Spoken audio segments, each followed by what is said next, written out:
Hello, আসসালামু আলাইকুম guys. তো আজকে নতুন আপনাদেরকে একটা টুপ শেখাবো, সেটা হচ্ছে লেবু আর এবং ডিম। আপনারা লেবু দিয়ে এবং ডিম দিয়ে যে কোনো মাছের একটি টুপ বানাতে পারেন। সেক্ষেত্রে সেক্ষেত্রে আপনারা হয়তো হালকা একটু ডিমের কুসুম দিতে পারেন, আর এখান থেকে হালকা লেবুর একটু জল দিতে পারেন, যার ক্ষেত্রে যাতে আমরা পিঁপড়া ডিম যেতে অবশ্যই টক, যাতে সে কারণে আপনারা অবশ্যই লেবু দিতে পারেন। লেবুটা অনেকটা মাছের জন্য অনেকটা উপকারিতা, তো অবশ্যই আপনারা চেষ্টা করবেন। অবশ্যই এটা আপনাদের ইনশাল্লাহ কাজ আসবে। আর ডিমের থেকে হালকা কুসুম দিবেন, যেটা ওই একদম নরম যে জিনিসটা সেটা হালকা করে দিবেন। তো সেক্ষেত্রে আমি আপনাদেরকে দেখাই শুরু থেকে। তো প্রথমে আমি লেবুটা হালকা কেটে নিলাম, যাতে হালকা পরিমাণ মতো দিবেন, এটা আপনাদের হয়তো উপকার আসে। হালকা পরিমাণ দিবেন।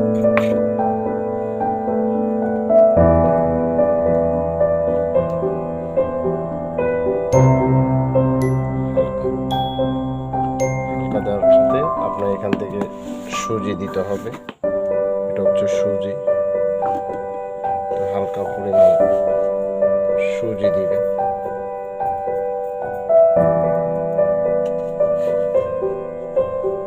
হালকা পরিমাণ সুজি, তারপরে হচ্ছে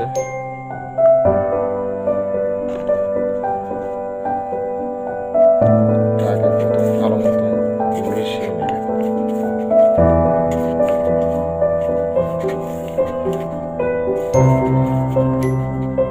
ভালো মতন মিশিয়ে নেবেন।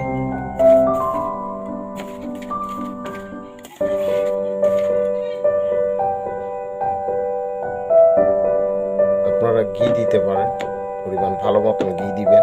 এটা হচ্ছে ঘি, তো অবশ্যই ঘিটা দেওয়ার চেষ্টা করবেন। ঘিটা কিন্তু অনেকটা ভালো মাছের জন্য। আর অবশ্যই লেবুটা অবশ্যই দেবেন, যাতে লেবুটা যাতে টক, সেক্ষেত্রে আপনারা লেবুটা অবশ্যই দিবেন। একদম টাটকা লেবু হতে হবে, আর একদম ভালো হলে সব থেকে ভালো। তো এতটুকুই। দেখতে থাকুন ভিডিওটা, আর আমি অবশ্যই আপনাদেরকে টুক সহ গেঁথে দেখাবো।